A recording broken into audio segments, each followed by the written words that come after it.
Hello बच्चों, हमारा प्रश्न है एक नत तल पर जिसका क्षैतिज से झुकाव 30 डिग्री है, एक m1 बराबर 2 किलोग्राम ब्लॉक तथा m2 बराबर 3 किलोग्राम द्रव्यमान के दूसरे ब्लॉक से डोरी से जुड़ा हुआ है, जैसा कि हम ये चित्र से देख पा रहे हैं, तथा डोरी चित्रानुसार एक घर्षण रहित घेरने से गुजरती है, तो प्रत्येक का जो है त्वरण क्या होगा।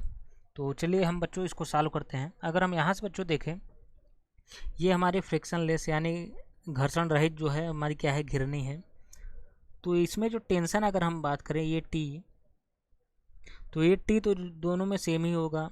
अच्छा, यहाँ पर सिर्फ दो ही द्रव्यमान है। अगर हम माने ये हमारा जो है ए त्वरण से, अगर हम यहाँ से देखें m2 का द्रव्यमान अधिक है, अगर हम ये मान के चले कि ये जो त्वरण है नीचे की ओर आ रहा है, तो इसका जो त्वरण है ए, यानी इन दोनों का जो त्वरण होगा वो कैसा होगा, वो दोनों का सेम होगा।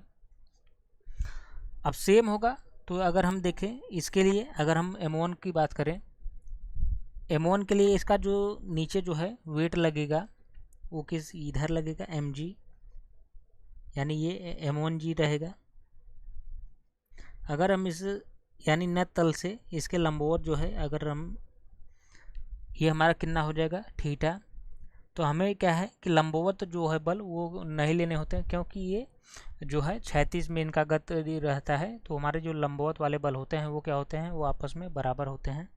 तो इधर कौन सा बल आएगा जो कि हमें लेना है, वो हमें लेना है m1g साइन थीटा, ये जो है बल लेना है।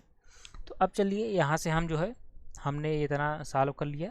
अब यहाँ से सिंपली जो है FBD बना के सॉल्व कर लें। अगर हम m2 के लिए देखें, m2 के लिए देखें तो m2 पर क्या होगा, नीचे एक बल लगेगा m2g, ऊपर की ओर क्या लग रहा है, ऊपर की ओर जो है टेंशन लग रहा है। अब अच्छा, इसका त्वरण किधर है, त्वरण बच्चों नीचे है। तो हम यहाँ से अगर समीकरण लिखना चाहें तो हमारा क्या हो जाएगा, m2g माइनस टी बराबर द्रव्यमान कितना है इसका, अगर हम द्रव्यमान की बात करें तो द्रव्यमान हमारा 3 है, तो हमारा कितना हो जाएगा m2a, ये हमारा समीकरण होता है। तो यहाँ से अगर हम देखें m2 बराबर कितना दिया है 3 kg, सिंपली जो है m2 की जगह 3 kg और g की जगह 10 करेंगे तो कितना हो जाएगा 30 माइनस टी बराबर ये हमारा हो जाएगा 3a। हम इसको क्या बोल दिए, समीकरण ये हमारा 1 हो गया। अब चलिए अब हम जो है m1 के लिए लिखें, m1 के लिए लिखें तो यहाँ पर जो है बच्चों अगर हम ये देखें तो क्षैतिज में ही तो हमारा साफ है, हमारा त्वरण की डायरेक्शन में है यानी ऊपर की ओर।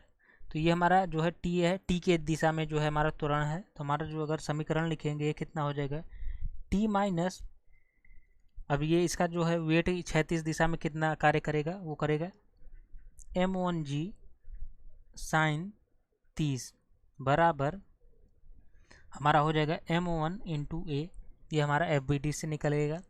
अब यहाँ से जो है t माइनस m1 का मान कितना होता है 2, g का मान 10, साइन 30 का मान 1/2 बराबर m1 का मान 2 है a, ये हमारा आ जाएगा t माइनस 10 बराबर 2a, ये हमारा समीकरण नंबर 2 हो गया। अब हम यहाँ से अगर समीकरण 1 व समीकरण 2 को जोड़ दें, और हमें अच्छा निकालना क्या है, हमें प्रत्येक द्रव्यमान का त्वरण। अगर हम प्रत्येक द्रव्यमान की त्वरण के लिए बात करें तो हमारा त्वरण तो दोनों द्रव्यमान के लिए क्या है, सेम ही है।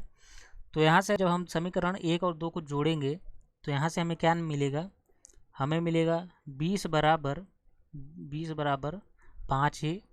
तो यहाँ से हमारे जो ए है वो क्या मिल जाएगा बच्चों, 4 मीटर पर सेकेंड स्क्वायर, यानी जो हमारा त्वरण होगा दोनों द्रव्यमान के लिए वो 4 मीटर पर सेकेंड स्क्वायर, यानी अगर हम देखें तो ऑप्शन जो है हमारा 2 करेक्ट आंसर है। Thank you.